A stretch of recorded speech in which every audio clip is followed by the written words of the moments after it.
सभी लोग तलवारबाजी की क्लास में होते हैं। मास्टर गार्लैंड सभी न्यू स्टूडेंट्स को तलवारबाजी की क्लास में वेलकम करते हैं और पूछते हैं कि तलवारबाजी की कला क्या है।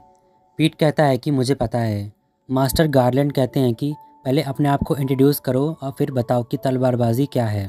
वहाँ के सभी स्टूडेंट सोचते हैं कि इसने तो अभी से ही चेलागिरी करना शुरू कर दिया। इसके बाद पीट सभी को तलवारबाजी के बारे में बताता है। पीट के बताने के बाद मास्टर कहते हैं कि इस छोटी सी दुनिया में आप अपने तलवार और जादू के सहारे लड़ेंगे। इसके बाद वो कहते हैं कि तलवारबाजी के लिए पहला मौका उसे दिया जाएगा जिसे तलवारबाजी पहले से आती हो। इसके बाद ननाओ अपना हाथ ऊपर कर लेती है और कहती है कि पहले मैं लड़ूंगी। इसके बाद रिचर्ड नाम का लड़का आता है और कहता है कि मिस ननाओ से मैं लड़ूंगा। मैंने सुना है कि इन्होंने अपनी तलवार से एक ट्रोल को हराया था। ओलिवर देखकर समझ जाता है कि वो ननाओ से इसलिए लड़ना चाहता है क्योंकि ननाओ एक्सपीरियंस में उससे कम है और वो ननाओ से ज़्यादा ताकतवर है। फिर ओलिवर भी अपना हाथ खड़ा कर देता है और कहता है कि मैं भी इसमें शामिल होना चाहता हूँ। ओलिवर की बात को सुनकर रिचर्ड कहता है कि कौन पार्टिसिपेट करेगा इस बात का फैसला टीचर्स पर छोड़ देना चाहिए। इसके बाद शैला अपना हाथ उठाती है और कहती है कि मैं भी इसमें लड़ूंगी। रिचर्ड शैला को देखकर थोड़ा डर जाता है। मिस्टर गार्लैंड कहते हैं कि पहला मुकाबला ननाओ और ओलिवर के बीच में होगा। इसके बाद हम देखते हैं कि ओलिवर और ननाओ एक दूसरे से लड़ने वाले होते हैं, लेकिन उससे पहले मास्टर गार्लैंड उन दोनों की तलवार पर मारक विरोधी जादू करते हैं जिससे वो एक दूसरे को नुकसान नहीं पहुंचा सकते हैं। इसके बाद हम देखते हैं कि उन दोनों के बीच लड़ाई शुरू हो जाती है, लेकिन ओलिवर फिर से सुबह की बात याद करने लगता है जब उसने ननाओ को नहाते हुए देखा था। जब ओलिवर ननाओ से लड़ रहा होता है तब उसे पता चलता है कि ननाओ के पास जो तलवार है उसने काफ़ी सारा खून खराबा देखा है। इसके बाद वो ननाओ को रोते हुए देखता है। ननाओ को रोते हुए देखकर ऐसा लगता है जैसे वो किसी को याद कर रो रही होती है। ओलिवर काफ़ी ज़्यादा डिस्टर्ब हो जाता है और वो दोनों एक दूसरे को मारने ही वाले होते हैं, लेकिन तभी मास्टर बीच में आते हैं और उन दोनों को रोक देते हैं। वो कहते हैं कि तुम दोनों ने मारक विरोधी जादू को तोड़ा है, तुम दोनों ने ये बिल्कुल भी ठीक नहीं किया। इसके बाद वो दोनों को वहाँ से जाने के लिए कहते हैं। ननाओ ओलिवर के पास भागते हुए जाती है और कहती है कि तुम्हारे साथ लड़के मुझे बहुत ही मज़ा आया। मैं ये जानना चाहती हूँ कि मरने के बाद लोग कहाँ जाते हैं। ननाओ ओलिवर से कहती है कि क्या तुम मुझसे फिर से लड़ोगे।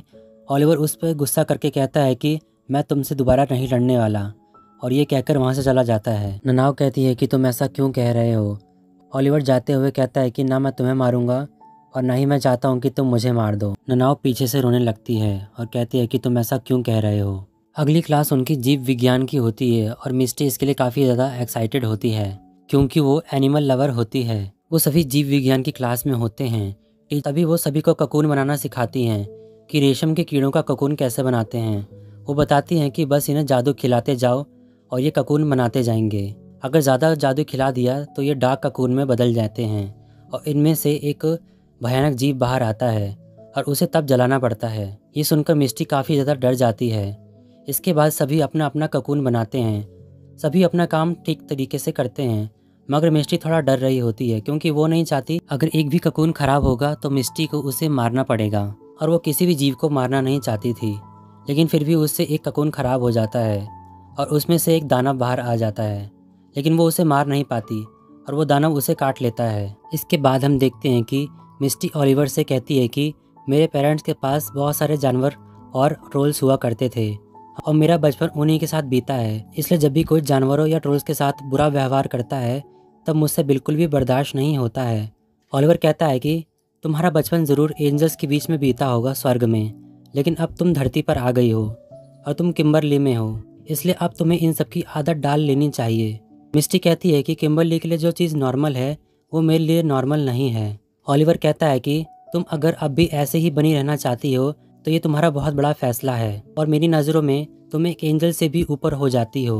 मिस्टी ये बात सुनकर काफ़ी ज़्यादा खुश हो जाती है और ओलिवर कहता अभी तो बस ये शुरुआत है, तुम्हें किम्बरली में बहुत सारी प्रॉब्लम्स फेस करनी पड़ सकती हैं। और ओलिवर कहता है कि तुम यहाँ अकेले नहीं हो, हम सब तुम्हारे साथ हैं। मिस्टी वहाँ उन सभी को देखकर खुश हो जाती है। इसके बाद वो सभी खाने की टेबल पर होते हैं। मिस्टी का अच्छा मूड देखकर गाय कहता है कि लगता है कि अब तुम ठीक हो। मिस्टी कहती है कि हाँ मैं अब ठीक हूँ। फिर पीट कहता है कि अब मुझे याद आया, मेरी एक किताब क्लास में ही छूट गई थी, मैं उसे लेने के लिए जा रहा हूँ। लेकिन ओलिवर और शैला उसके साथ जाते हैं। कहते हैं कि रात हो गई है और हमने सुना है कि ये स्कूल भूल भुलैया के ऊपर बनाया गया है, इसलिए रात में उस भूल भुलैया का स्कूल पर कब्जा होने लगता है। पीट को उसकी बुक मिल जाती है, लेकिन जब वो तीनों वापस जा रहे होते हैं तभी वो देखते हैं कि सामने से रास्ता बंद है। शैला कहती है कि अभी तो सूरज डूबा ही है और भूल भुलैया इतनी जल्दी फैल भी गया। तभी वो देखते हैं कि सामने से एक सीनियर स्टूडेंट आती है जिसका नाम ओफिलिया होता है, जो 4th ईयर की स्टूडेंट होती है।